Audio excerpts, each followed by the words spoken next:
in Newton meters. Power is, of course, in watts. And rotational speed is in radians per second. And then you can convert omega to RPM with this relationship here. 2 pi n divided by 60 is equal to omega, where this is in rotations per minute, RPM. Okay, because this is in radians per second, so 60 converts seconds to minutes. And then you've got 2 pi radians per rotation. This is in radians per second, this is in revolutions per minute, okay? So that's how you convert that.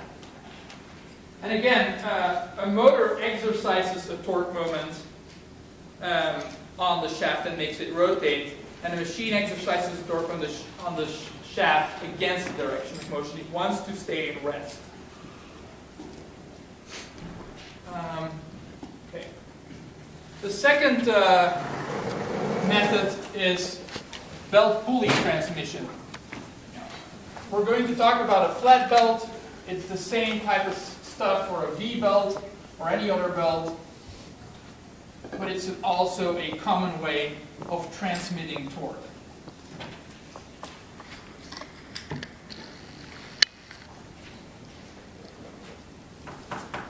Question. Yes? Would chains fall into the same category with belts? No. Chains are much, in terms of, let's see. Yes and no, it depends. So with a belt you may have slip between the belt and the pulley, and we're always going to assume that there is no slip so that we have 100% transmission. You can achieve that by applying belt dressing or sufficient tension on your belt so that there is no slip. With a chain you may have some slack. And your transmission with a chain is also not 100% because you got friction losses in different links of your chain. But in terms of the forces and the tensions, it will be similar, except, well, can I first write down the equations that we're going to use for, who was asking the question? It was you, right? Oh, there, sorry. Can I first write down the equation, and then I'm going to explain how it's different for a chain. Okay.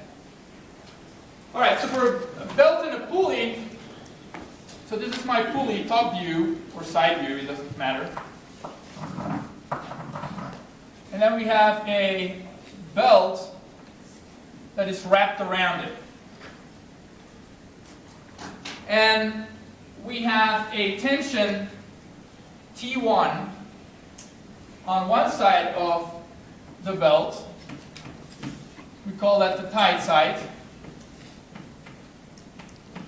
And we have a tension T2 on the other side of the belt, which we call the slack side.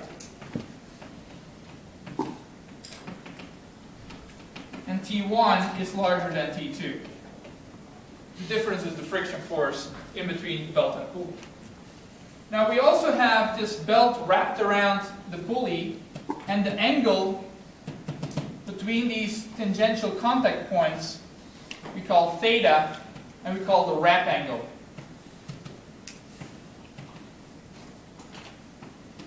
And then in between the belt and the pulley, we have a friction coefficient mu,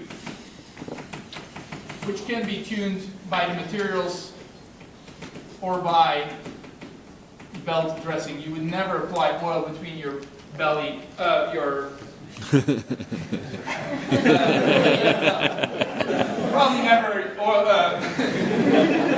the other one neither. Okay, so.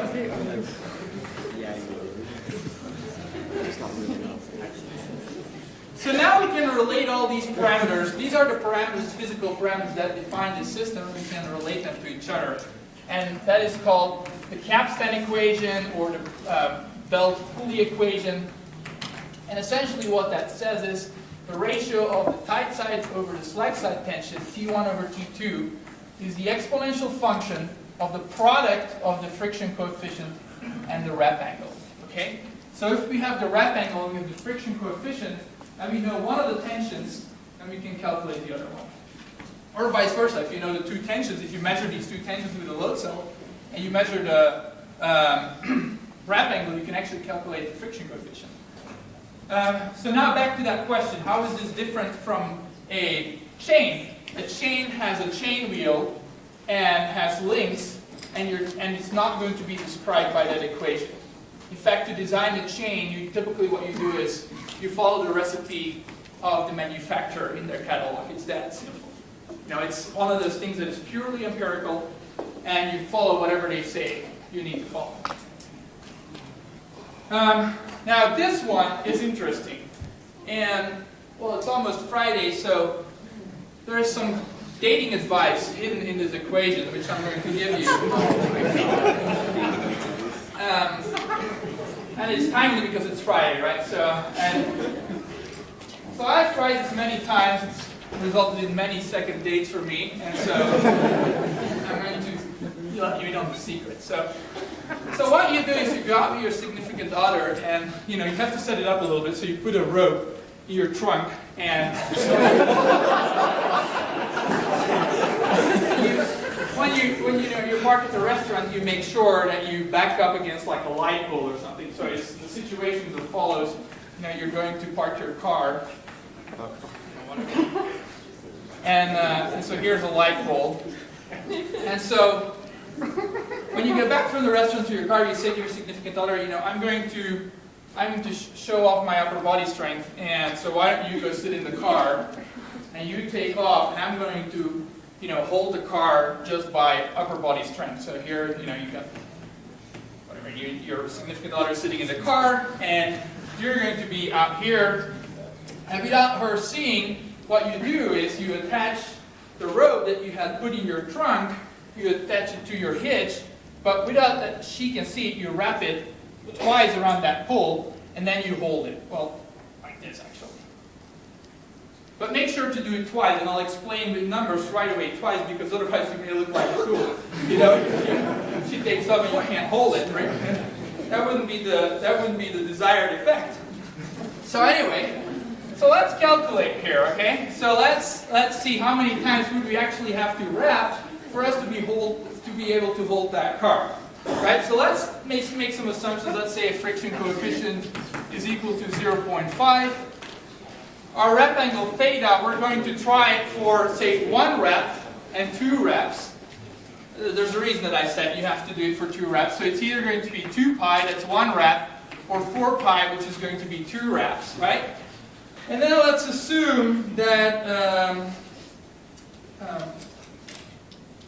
well, I didn't actually fully calculate it. I don't have the results, so you'll have to help me. But this ratio here, T1 over T2, is equal to the exponential function of 0.5 and then either 2 pi or 4 pi, right? And if you have 2 pi, that ratio is going to be equal to 23.14.